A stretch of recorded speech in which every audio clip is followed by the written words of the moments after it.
हजुरहरूको पिआर पनि आइसक्यो, पिआरको ड्र पनि आइसक्यो, हजुरहरूले एप्लिकेसन पनि सब्मिट गरिसक्नुभयो, एओआर पनि आइसक्यो। तर हजुरहरू चाहिँ वर्क पर्मिट चाहिँ सकिँदैछ भनेर टेन्सन गरिराख्नु भएको छ भने this video might be for you.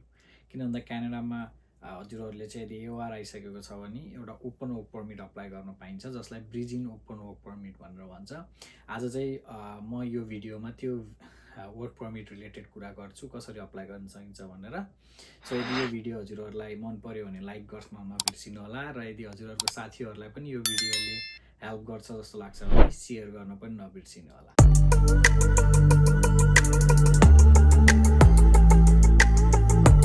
So bridging open work पर्मिटको लागि चाहिँ को इलिजिबल हुन्छ त? सो इलिजिबल हुनको लागि नम्बर 1 कुरा भनेको चाहिँ हजुरहरूको अलरेडी ड्र आइसकेको हुनुपर्छ र हजुरहरूले एप्लिकेसन सब्मिट गरिसकेपछि एओआर आउँछ, एक्नोलेजमेन्ट अफ रिसिट भन्छ, हो त्यो कुरा चाहिँ आइसक्नुपर्छ। कतिजना मान्छेहरूले फेरि यो कन्फ्युजन हुन्छ कि मैले मेरो फाइल पुलमा राखेको छु, एम एलिजिबल भन्नुहुन्छ, तर पुलमा राख्दैमा हजुरहरू चाहिँ एलिजिबल हुनुहुँदैन है। अनि सेकेन्ड कुरा भनेको चाहिँ हजुरहरू प्राइमेरी एप्लिकेन्ट हुनुपर्छ यो ब्रिजिङ वर्क पर्मिट अप्लाई गर्नको लागि। हजुरहरूको डिपेन्डेन्टले चाहिँ अप्लाई गर्न मिल्दैन। सो डिपेन्डेन्टले चाहिँ अप्लाई गर्नको लागि अगेन हजुरसँग चाहिँ इलिजिबल जबहरू हुनुपर्ने हुन्छ है। अहिले रिसेन्टली रुल चेन्ज भएको छ, यो रिलेटेड पनि हामी अर्को भिडियो बनाउनेछौँ। सो अनि अर्को कुरा भनेको चाहिँ हजुरहरूसँग कुनै एउटा स्ट्याटस हुनुपर्छ क्यानाडामा, मेन्टेन स्ट्याटस भए पनि हुन्छ, वर्क पर्मिट भए पनि हुन्छ, जुन स्ट्याटस भए पनि हुन्छ। र अब चाहिँ म हजुरहरूलाई यसको एप्लिकेसन प्रोसेस के हुन्छ र यसको डकुमेन्ट्सहरू चाहिँ हामीले के प्रिपेयर गर्नुपर्छ भन्ने बारेमा चाहिँ देखाउने छु। हजुरहरू चाहिँ आफ्नो जिसिकी लगइन गर्नुपर्छ। अनि जिसिकी लगइन गरिसकेपछि त्यसको तलतिर आउनुभयो भने यसरी स्टार्ट एन्ड एप्लिकेसन भन्ने देख्नुहुन्छ। सो यहाँनिर गएर apply to come to Canada हान्न सक्नुहुन्छ। अनि त्यस पछाडि सो यहाँनिर चाहिँ visitor visa, study or work पर्मिटमा क्लिक गर्नु होला र हजुरहरूलाई चाहिँ यो क्वेसनरहरू सोध्छ, जस्तै what would you like to do in Canada, obviously work भइहाल्यो होइन। How long are you planning to stay in Canada, so temporarily more than 6 months राख्दा हुन्छ। Select the code that matches one in your passport, यो त obviously हामी अब हजुरहरू जुन कन्ट्रीको हुनुहुन्छ त्यो अब नेपाल भइहाल्यो होइन। अनि अर्को चाहिँ what is your country or territory of residence, so currently हामी चाहिँ अब ब्रिजिङ वर्क पर्मिट अप्लाई गर्ने भने चाहिँ हामी क्यानाडामा भयो हो। अब do you have a family member who is a Canadian citizen or permanent resident हुन्छ, यसमा अब जे छ हजुरहरूको त्यो अनुसार राख्न सक्नुहुन्छ। So what is your date of birth, so you just put your date of birth. म चाहिँ अहिलेको लागि एउटा जस्ट ऱ्यान्डम नम्बर राखिदिन्छु है। So let's say July 30। So random number राख्न सक्नुहुन्छ। अनि यसलाई नेक्स्ट क्लिक गर्न सक्नुहुन्छ। अनि त्यस पछाडि सो यो are you lawful permanent residence, यो नो भइहाल्यो होइन, युएसको। सो यसलाई नेक्स्ट क्लिक गर्नु होला। अनि what is your current immigration status, so हजुरहरूको स्ट्याटस के छ अहिले, अब पिआर अप्लाई गर्न लाग्नुभएको छ भने वर्कर होला होइन। अनि त्यस पछाडि सो यो चाहिँ इम्पोर्टेन्ट क्वेसन हुन्छ है। सो जस्तै does one of the following apply to you भनेको छ, सो यसमा चाहिँ म्याक्सिमम् नो नै हुन्छ होइन। तर यो अप्सनहरू पढेर चाहिँ हजुरले राख्न सक्नुहुन्छ। सो अर्को चाहिँ are you a spouse, common law partner, dependent, यो यसमा चाहिँ के भनेको छ भने a person who applied for permanent residence in a program under express entry and is applying for a bridging open permanent छ, यसमा चाहिँ हजुरहरूले यास राख्नुपर्ने हुन्छ। र अर्को are you spouse, common law dependent of a child, योमा चाहिँ नो राख्नु होला होइन, आफ्नो सिचुएसन अनुसार। सो अर्को चाहिँ are you spouse or common law partner एग्री डिप्लोमेटहरू भनेको छ, यसमा पनि नो भइहाल्यो। अब यो 3टा क्वेसन चाहिँ यसरी आन्सर गर्न सक्नुहुन्छ। अनि यसलाई नेक्स्ट क्लिक गर्नु होला। त्यसपछि are you spouse work study permit भनेको छ, यसमा नो भइहाल्यो होइन। सो यो पनि हजुरहरूले आफ्नो सिचुएसन अनुसार गर्न सक्नुहुन्छ। अब अभियसली म्यारिटल स्ट्याटस, यदि हजुर सिङ्गल हुनुहुन्छ कि म्यारिड हुनुहुन्छ त्यही अनुसार सिचुएसन राख्नु होला। अब हजुरहरू कुन ठाउँमा हुनुहुन्छ, कुन ठाउँमा जान खोजिराख्नु भएको छ त्यो कुरा राख्नु होला। So Ontario, you press next. अब यहाँबाट चाहिँ हजुरहरूको इलिजिबिलिटी केमा इलिजिबल हुनुहुन्छ भन्ने कुरा देखाउँछ। जस्तै अहिले चाहिँ तपाईँ टिआरबी अप्लाई गर्न पनि सक्नुहुन्छ, ओपन वर्क पर्मिट। अब हामी चाहिँ ब्रिजिङ ओपन वर्क पर्मिट भएको भएर ओपन वर्क पर्मिटमा जान्छौँ। अनि यसलाई कन्टिन्यू गर्नुभयो भने अब are you accompanying a family member whose status in Canada भन्दाखेरि यसमा चाहिँ अब नो राख्नु होला। अनि अब यो चाहिँ सबभन्दा इम्पोर्टेन्ट हुन्छ होइन। सो मेक स्योर हजुरको स्ट्याटस सकिनुभन्दा अगाडि चाहिँ हजुरहरूले यो अप्लाई गर्नुपर्छ है। जस्तै लेट्स से 2026 स्ट्याटस चाहिँ हाम्रो अगस्तमा चाहिँ सकिँदैछ लेट्स से। सो यसलाई नेक्स्ट गरिदिनु होला।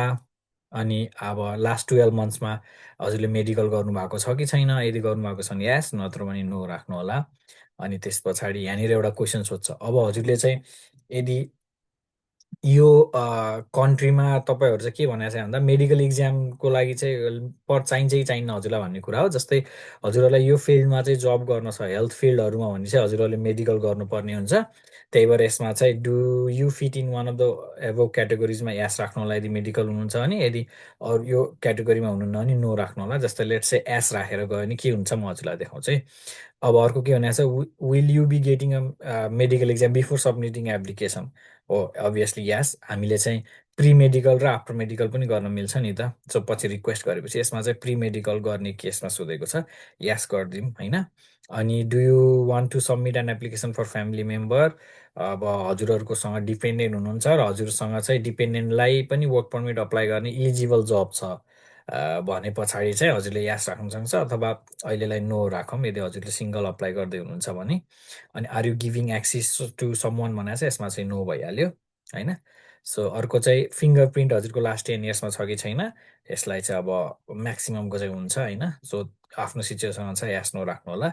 र फी चाहिँ obviously yes, I will be paying my application fees. अनि are you able to make a digital copy of your documents with scanner or camera भनेको छ, यसलाई यस राख्नु होला। अनि नेक्स्ट गर्नुभयो भने फेरि you will be paying fee भनेको छ, अभियसली यस 100%। अनि यो सबै क्वेसनहरू फेरि एकचोटि हजुरहरूले डबल चेक गरेर कन्टिन्यू गर्नुभयो भने अनि यहाँनिर यो चाहिँ के कस्तो कस्तो डकुमेन्ट चाहिन्छ, के चाहिन्छ भनेर सबै कुराहरू देखाएको हुन्छ। अनि यसलाई कन्टिन्यू गर्नु भने so here are the checklist. अब हजुरहरूलाई के डकुमेन्ट चाहिन्छ भनेर यसले चाहिँ यहाँनिर सोध्छ है। जस्तै अब सबभन्दा पहिला चाहिँ हजुरहरूले यो 5710 फर्म फिलअप गर्नुपर्छ। हजुरहरूले चाहे भिजिटर भिजा होस्, स्टडी पर्मिट होस्, सबै कुरामा चाहिँ यो कुरा चाहिँ यो फर्म चाहिँ फिलअप गरिराख्नु पर्ने हुन्छ। त्यही भएर यो फर्म फिलअप गर्नु होला। अनि अर्को चाहिँ पासवर्ड है, हजुरको पासपोर्ट सबै त्यसको यदि कुनै देशको भिजा छ भने त्यो भिजा लागेको पनि पेजलाई पनि स्क्यान गरेर राख्नु होला। अनि यहाँनिर भन्यो नि अघि हामीले के गरेका थियौँ, त्यो जबमा चाहिँ म क्वालिफाई हुन्छु, म त्यो जब पनि हेल्थ पनि गर्न सक्छु भनेर भन्नुभएको थियो नि त। द्याट्स वाइ अहिले के माग्यो, प्रुफ अफ अपफ्रन्ट मेडिकल। अब हजुरहरूले चाहिँ यहाँ कुनै लिस्ट अफ त्यो कहाँ गर्छ त वर्क पर्मिटको लागि, इमिग्रेसनको लागि मेडिकल भनेर सर्च गरेर अनि यो कुरा चाहिँ मेडिकल अपफ्रन्ट गर्न सक्नुहुन्छ। अनि डिजिटल फोटो चाहियो एउटा। अनि हजुरहरूको चाहिँ अघि म्यारिड भनेको थियो, द्याट्स वाइ हजुरहरूको म्यारिज सर्टिफिकेट चाहियो।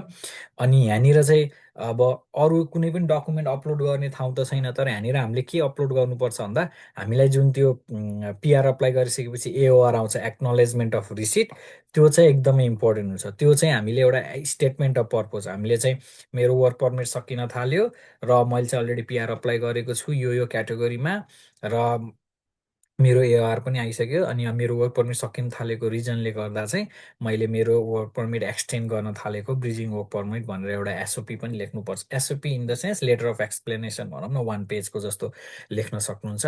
र त्यो सँगसँगै चाहिँ हजुरले आफ्नो एओआर पनि एट्याच गर्न सक्नुहुन्छ र अहिले गरिरहेको। अनि यो वर्क पर्मिटको लागि चाहिँ तपाईँले इन्कम त्योहरू देखाउनु पर्दैन, किन भन्दा क्यानाडामा पिआर भनेपछि अब पक्कै पनि तपाईँहरूले काम गरिराख्नु भएको हुन्छ। र त्यो काम गरिरहेको चाहिँ हजुरहरूले पे चेक राखिदिनु भयो भने एकदम बेस्ट हुन्छ। जब लेटर र पे चेक राखिदिनु भयो भने यो क्लाइन्ट इन्फर्मेसन सेक्सनमा, अनि तल गएर सब कुरा फिलअप गरेर यसको लागि चाहिँ $255 लाग्दो रहेछ। अनि जब हजुरले सबै डकुमेन्टहरू अपलोड गर्नुहुन्छ अनि यहाँनिर चाहिँ कन्टिन्यूवाला अप्सन आउँछ, नेक्स्ट गर्ने अप्सन आउँछ। हजुरहरूले नेक्स्ट गरेर फी पे गर्नुभयो भने हजुरहरूले ब्रिजिङ ओपन वर्क पर्मिट मजाले अप्लाई गर्न सक्नुहुन्छ। अब चाहिँ हामी यो भिडियोको लास्टतिर आइसकेको छौँ। सो होप हजुरहरूलाई यो भिडियोले हेल्प गर्यो होला। यदि यो भिडियोले हजुरहरूलाई हेल्प गर्यो जस्तो लाग्छ भने लाइक गर्न नबिर्सिनु होला। यदि हजुरहरूको साथीहरूलाई पनि यो भिडियोले हेल्प गर्छ जस्तो लाग्छ भने सेयर गर्न पनि नबिर्सिनु होला। So bye, see you in the next video.